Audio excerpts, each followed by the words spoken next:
Have you been in the middle of a conversation in Spanish and suddenly it feels like, wait up, your brain is doing some sort of gymnastics? You are here trying to piece together every word one at a time. And by the time you finish your sentence, guess what? The moment's already gone. Sound familiar? Well, here's the thing. This might be the sign that you're thinking about Spanish the wrong way. Instead of translating word for word, think in thought units. These are little chunks of meanings that make your sentences flow naturally, like no hay problema or me da igual. Today, I'm going to show you why shifting your mindset to thought units can make your Spanish feel smoother and, yes, help you to sound more natural. Ready? Okay, let's dive in.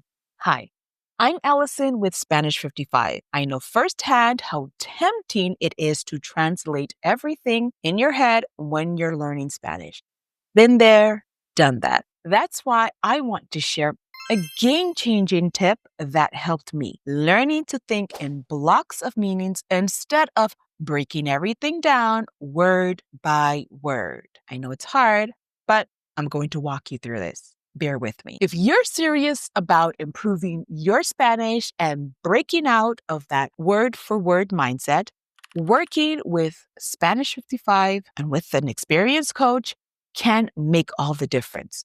Our coaches are experts at helping you rewire the way that you think about Spanish. The first consultation is free.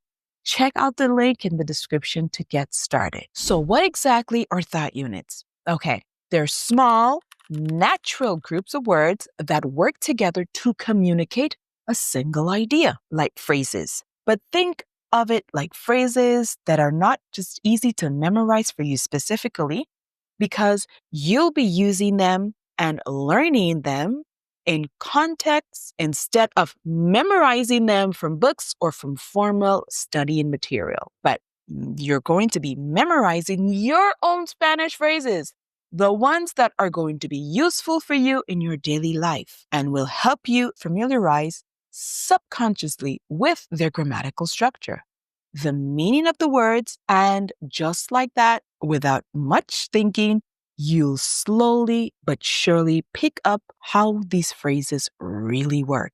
And you'll end up having a completely figured out, familiarized piece of Spanish language in your dictionary, making the rest of the language learning process so much easier. Here's an example. Instead of translating, there's no problem word for word, you'd think of it as one complete idea.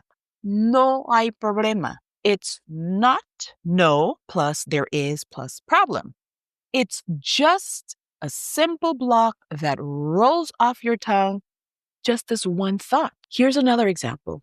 When someone says, "What do you want to do?"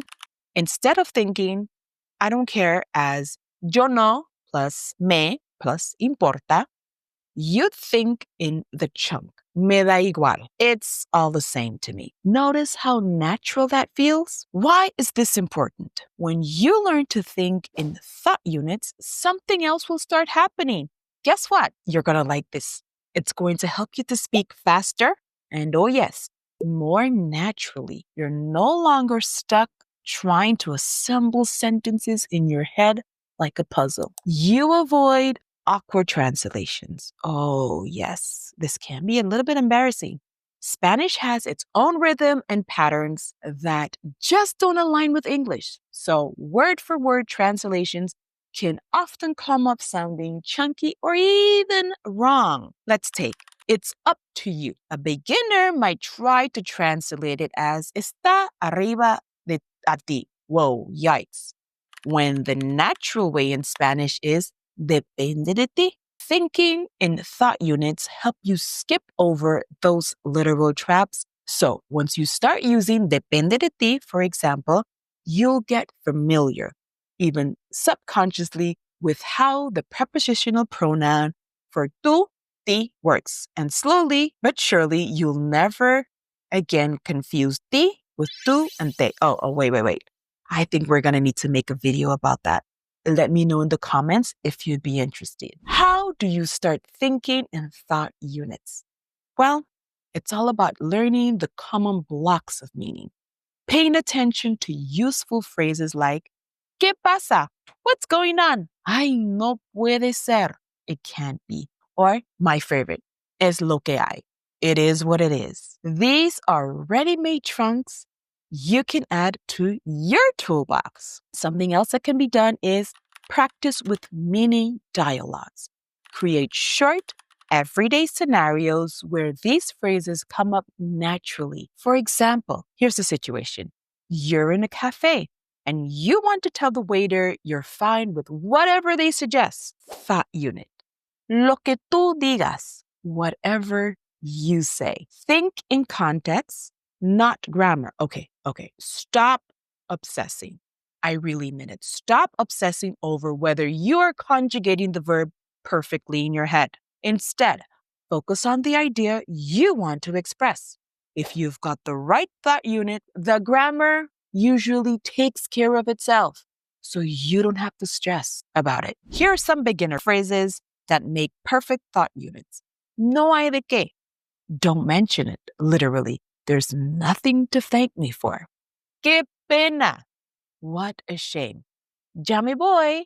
I'm leaving now. ¿Qué tal si? How about if? Practice saying these out loud in context until they feel like second nature. The more you use them, the more your brain will naturally shift to thinking this way. Okay, switching to thought units might feel like a big change at first, but it's okay. Trust me on this one.